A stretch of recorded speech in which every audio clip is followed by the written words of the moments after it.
ಗಿಡವನ್ನು ಲಕ್ಷ್ಮೀದೇವಿಯ ರೂಪವೆಂದು ಪೂಜಿಸುವ ಸಂಪ್ರದಾಯವು ನಮ್ಮ ಹಿಂದೂ ಧರ್ಮದಲ್ಲಿದೆ. ತುಳಸಿಯಷ್ಟೇ ತುಳಸಿ ನೀರು ಕೂಡ ಬಲು ಪ್ರಯೋಜನಕಾರಿ ಮತ್ತು ಅಷ್ಟೇ ಪವಿತ್ರವಾದುದು. ತುಳಸಿ ನೀರಿನ ಪ್ರಯೋಜನವೇನು? ಲಕ್ಷ್ಮೀದೇವಿಯ ಅನುಗ್ರಹಕ್ಕಾಗಿ ತುಳಸಿ ನೀರಿನಿಂದ ಏನು ಮಾಡಬೇಕು?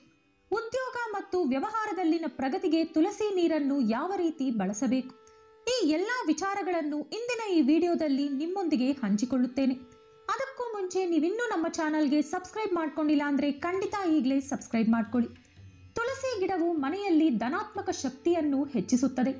ತುಳಸಿಯನ್ನು ನಿಯಮಿತವಾಗಿ ಪೂಜಿಸುವುದರಿಂದ, ಅದನ್ನು ಆರೈಕೆ ಮಾಡುವುದರಿಂದ ಮನೆಯಲ್ಲಿ ಸಂತೋಷ, ಸಮೃದ್ಧಿ ಮತ್ತು ಸಂಪತ್ತು ಹೆಚ್ಚಾಗುತ್ತದೆ. ತುಳಸಿಯಂತೆ ಅದರ ನೀರು ಕೂಡ ಹಲವಾರು ಪ್ರಯೋಜನಗಳನ್ನು ಹೊಂದಿದೆ. ತುಳಸಿ ಎಲೆಗಳನ್ನು ಸೇರಿಸಿ ತಯಾರಿಸಲಾದ ನೀರನ್ನು ಅತ್ಯಂತ ಪವಿತ್ರವೆಂದು ಪರಿಗಣಿಸಲಾಗುತ್ತದೆ. ತುಳಸಿ ನೀರನ್ನು ಸೇವಿಸಿದರೆ ಲಕ್ಷ್ಮೀದೇವಿಯು ಸಂತೋಷಿಸುತ್ತಾಳೆ, ಮನೆಯಲ್ಲಿ ಸಮೃದ್ಧಿ ಹೆಚ್ಚಿಸುತ್ತಾಳೆ. ತುಳಸಿ ನೀರಿಗೆ ಸಂಬಂಧಿಸಿದಂತಹ ಕೆಲವು ವಿಶೇಷ ಕ್ರಮಗಳನ್ನು ನಾವು ತಿಳಿದುಕೊಳ್ಳೋಣ. ಇದನ್ನು ಮಾಡುವುದರಿಂದ ಲಕ್ಷ್ಮೀದೇವಿಯ ಆಶೀರ್ವಾದ ಸಿಗುತ್ತದೆ. ಅಲ್ಲದೆ ಉದ್ಯೋಗ ಮತ್ತು ವ್ಯವಹಾರದಲ್ಲಿ ಪ್ರಗತಿ ಕಾಣಬಹುದು. ಹಿಂದೂ ಧರ್ಮದಲ್ಲಿ ತುಳಸಿಗೆ ವಿಶೇಷ ಮಹತ್ವವನ್ನು ನೀಡಲಾಗಿದೆ. ತುಳಸಿ ಲಕ್ಷ್ಮೀದೇವಿಯ ರೂಪ ಎನ್ನುವ ನಂಬಿಕೆಯೂ ಇದೆ. ಪ್ರತಿ ಹಿಂದೂ ಮನೆಯಲ್ಲಿ ತುಳಸಿ ಗಿಡವನ್ನು ನಾವು ಕಡ್ಡಾಯವಾಗಿ ನೋಡಬಹುದು. ಪ್ರತಿ ಹಿಂದೂ ಧರ್ಮೀಯರ ಮನೆಯಲ್ಲೂ ತುಳಸಿ ಗಿಡವನ್ನು ಪೂಜಿಸುತ್ತಾರೆ. ತುಳಸಿಯನ್ನು ನಿಯಮಿತವಾಗಿ ಪೂಜಿಸುವುದರಿಂದ ಮತ್ತು ಅವುಗಳಿಗೆ ನೀರನ್ನು ಅರ್ಪಿಸುವುದರಿಂದ ಲಕ್ಷ್ಮೀದೇವಿಯ ಆಶೀರ್ವಾದವು ಆ ವ್ಯಕ್ತಿಯ ಕುಟುಂಬದ ಮೇಲೆ ಸದಾಕಾಲ ಇರುತ್ತದೆ. ಅದೇ ಸಮಯದಲ್ಲಿ ಆ ವ್ಯಕ್ತಿಯ ಎಲ್ಲಾ ದುಃಖಗಳು ನಾಶವಾಗುತ್ತವೆ ಮತ್ತು ಸಾವಿನ ನಂತರ ಆ ವ್ಯಕ್ತಿಯು ಮೋಕ್ಷವನ್ನು ಪಡೆಯುತ್ತಾನೆ ಎಂದು ಸಹ ಹೇಳಲಾಗುತ್ತದೆ. ತುಳಸಿಯು ಶ್ರೀಕೃಷ್ಣನಿಗೆ ತುಂಬಾ ಪ್ರಿಯವಾದುದು. ಅದಕ್ಕಾಗಿಯೇ ತುಳಸಿ ನೀರಿನಿಂದ ಕೃಷ್ಣನಿಗೆ ಅಭಿಷೇಕ ಮಾಡುವುದರಿಂದ ಅವರು ಸಂತೃಪ್ತಿಗೊಂಡು ಭಕ್ತರ ಮೇಲೆ ವರವೆನ್ನುವ ಮಳೆಯನ್ನೇ ಸುರಿಸುತ್ತಾರಂತೆ. ನೀವು ಸಹ ಭಗವಾನ್ ಶ್ರೀಕೃಷ್ಣನ ಅನುಗ್ರಹವನ್ನು ಪಡೆಯಲು ಬಯಸಿದರೆ ಕಡ್ಡಾಯವಾಗಿ ತುಳಸಿ ನೀರಿನಿಂದ ಅವರಿಗೆ ಅಭಿಷೇಕವನ್ನು ಮಾಡಿ. ಅಷ್ಟೇ ಅಲ್ಲ, ಮಾರ್ಗಶಿರ ಮಾಸದಲ್ಲಿ ಶ್ರೀಕೃಷ್ಣನ ಆರಾಧನೆಗೆ ವಿಶೇಷ ಮಹತ್ವವಿದೆ. ಆದ್ದರಿಂದ ಆ ತಿಂಗಳಿನಲ್ಲಿ ತುಳಸಿ ನೀರಿನಿಂದ ಅವರಿಗೆ ಅಭಿಷೇಕ ಮಾಡುವುದರಿಂದ ವಿಶೇಷವಾದ ಫಲವನ್ನು ಪಡೆಯಬಹುದು. ತುಳಸಿ ಎಲೆಗಳನ್ನು ನೀರಿನಲ್ಲಿ ಹಾಕಿ ರಾತ್ರಿ ಇಡೀ ನೆನೆಸಿಡಿ.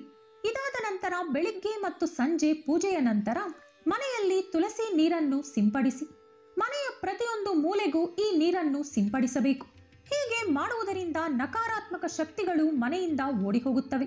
ಹಾಗೆಯೇ ಧನಾತ್ಮಕ ಶಕ್ತಿಗಳು ನಿಮ್ಮ ಮನೆಯಲ್ಲಿ ನೆಲೆಸುತ್ತವೆ. ಕುಟುಂಬದ ಸದಸ್ಯರು ದೀರ್ಘಕಾಲ ಅನಾರೋಗ್ಯದಿಂದ ಬಳಲುತ್ತಿದ್ದರೆ ತುಳಸಿ ನೀರನ್ನು ಅವರ ಮೇಲೆ ಸಿಂಪಡಿಸಬೇಕು. ಒಂದು ವಾರ ನಿರಂತರವಾಗಿ ಈ ರೀತಿ ಮಾಡುವುದರಿಂದ ದೇಹವನ್ನು ಸೇರುವ ವಾಸಿಯಾಗದ ರೋಗಗಳು ತಮ್ಮ ಪರಿಣಾಮವನ್ನು ಕಳೆದುಕೊಳ್ಳಲು ಪ್ರಾರಂಭಿಸುತ್ತವೆ. ಆ ವ್ಯಕ್ತಿಯು ಕ್ರಮೇಣ ಚೇತರಿಸಿಕೊಳ್ಳಲು ಪ್ರಾರಂಭಿಸುತ್ತಾನೆ. ಸತತ ಪರಿಶ್ರಮದ ನಂತರವೂ ಸಹ ಉದ್ಯೋಗ ಅಥವಾ ವ್ಯವಹಾರದಲ್ಲಿ ಯಾವುದೇ ಪ್ರಗತಿ ಕಾಣದಿದ್ದರೆ ತುಳಸಿ ಎಲೆಗಳನ್ನು ನೀರಿನಲ್ಲಿ 3 ದಿನಗಳ ಕಾಲ ನೆನೆಸಿಡಬೇಕು. ಇದರ ನಂತರ ಬೆಳಿಗ್ಗೆ ಮತ್ತು ಸಂಜೆಯ ಪೂಜೆಯ ನಂತರ ಈ ನೀರನ್ನು ಕಚೇರಿ ಅಥವಾ ಕೆಲಸ ಮಾಡುವ ಸ್ಥಳದಲ್ಲಿ ಸಿಂಪಡಿಸಬೇಕು. ಇದು ವ್ಯಾಪಾರದ ಬೆಳವಣಿಗೆಗೆ ದಾರಿ ಮಾಡಿಕೊಡುತ್ತದೆ. ಅದೇ ಸಮಯದಲ್ಲಿ ಕೆಲಸದ ಸ್ಥಳದಲ್ಲಿ ಈ ನೀರನ್ನು ಚಿಮುಕಿಸುವ ಮೂಲಕ ನಿಮ್ಮ ಪ್ರಗತಿಯ ಮಾರ್ಗವು ತೆರೆದುಕೊಳ್ಳುತ್ತದೆ. ಇನ್ನು ವ್ಯಕ್ತಿ ಮರಣಿಸುವ ಮುಂಚೆಯೂ ಸಹ ಅವರ ಬಾಯಲ್ಲಿ ತುಳಸಿ ನೀರನ್ನು ಬಿಡುವುದು ನಮ್ಮ ಹಿಂದೂಗಳ ಆಚಾರ. ಅದಕ್ಕೆ ಕಾರಣ ತುಳಸಿ ನೀರನ್ನು ಸೇವಿಸುವುದರಿಂದ ಅವರ ಪಾಪಗಳೆಲ್ಲವೂ ನಶಿಸಿ ಪವಿತ್ರವಾಗಿ ಪುಣ್ಯಲೋಕ ಸೇರುತ್ತಾರೆಂಬ ನಂಬಿಕೆ. ಇದರೊಂದಿಗೆ ನೆಗಡಿ, ಕೆಮ್ಮು, ಕಫ, ಬಾಯಿ ದುರ್ಗಂಧ, ಹಲ್ಲು ನೋವು, ಮೊಡವೆಗಳು ಇತ್ಯಾದಿಗಳಿಗೂ ತುಳಸಿ ಕೆಲಸ ಮಾಡುತ್ತದೆ. ನೋಡಿದ್ರಲ್ಲ ಸ್ನೇಹಿತರೆ, ತುಳಸಿ ಗಿಡ ಎಷ್ಟೋ ರೀತಿಯಲ್ಲಿ ನಮಗೆ ಸಹಕರಿಸುತ್ತದೆ. ತುಳಸಿ ಗಿಡ ಮನೆಯ ಮುಂದೆ ಹಾಗೂ ಹಿಂದೆ ಬಾಗಿಲಿನ ಬಳಿ ಇಡುವುದರಿಂದ ಬಾಗಿಲಿನೊಳಗೆ ಯಾವುದೇ ದುಷ್ಟಶಕ್ತಿಯು ಪ್ರವೇಶಿಸದಂತೆ ಇದು ತಡೆಯುತ್ತದೆ. ಒಂದು ವೇಳೆ ನಿಮ್ಮ ಮನೆಗೆ ಯಾವುದಾದರೂ ಕೆಟ್ಟದ್ದು ಸಂಭವಿಸುತ್ತದೆ ಎಂದರೆ ತುಳಸಿ ಗಿಡ ಬಾಡಿ ಹೋಗುವ ಮೂಲಕ ನಿಮಗೆ ಸೂಚನೆಯನ್ನು ಕೊಡುತ್ತದೆ. ಈ ವಿಡಿಯೋ ನಿಮಗಿಷ್ಟವಾದಲ್ಲಿ ಲೈಕ್ ಹಾಗೂ ಶೇರ್ ಮಾಡಿ. ಹಾಗೆಯೇ ಇನ್ನೂ ಹೆಚ್ಚಿನ ಆಸಕ್ತಿಕರ ವಿಷಯಗಳಿಗಾಗಿ ತಪ್ಪದೇ ನಮ್ಮ ಚಾನಲ್ಗೆ ಸಬ್ಸ್ಕ್ರೈಬ್ ಮಾಡಿಕೊಳ್ಳಿ. ಮತ್ತೊಂದು ಕುತೂಹಲಕಾರಿ ಮಾಹಿತಿಯೊಂದಿಗೆ ಪುನಃ ಭೇಟಿಯಾಗೋಣ. ಧನ್ಯವಾದಗಳು.